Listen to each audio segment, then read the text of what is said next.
Okay, as far as interesting news in relation to gaming in general, I'm pretty sure you guys have heard about a month ago that Dying Light 2 was going to be delayed or pushed back as far as release date is concerned. We have no idea when it's going to be released. We'll know if it's going to be released later in 2020 or in early, 2021. But we kind of do have a reason why, Techland is, pushing the survival horror action RPG back. It's probably because, or it's most likely because they are still developing the story mode, and we have learned a couple of things about the story mode that I guess some people will find, enjoyable, or some people will be happy to hear. We learned that the story mode for Dying Light 2 is going to be a lot easier in the sense where the attacks that players do to foes and zombies and enemies will do more damage, and it won't consume as much stamina as the previous game. Also, the medical kits that players receive in terms of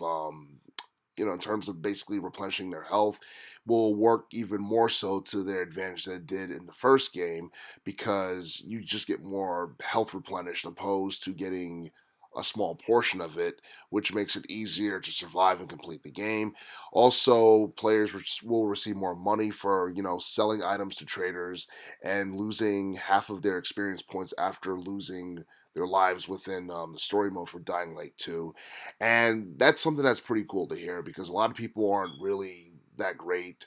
in survival horror action RPGs, or maybe some people are just, they're not as patient in terms of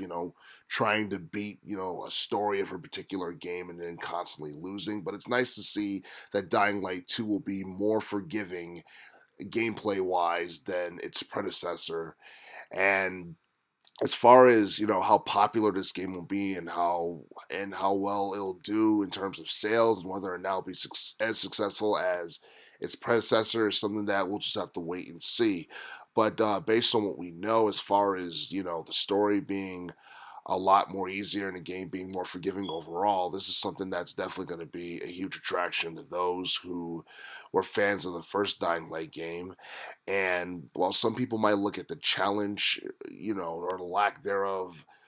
in Dying Light 2 as a negative, it's going to be a positive to many other people who dislike Dying Light 1. And, Dying Light 2 has been a game that many people have been waiting to see since E3 2018 when we first heard about it.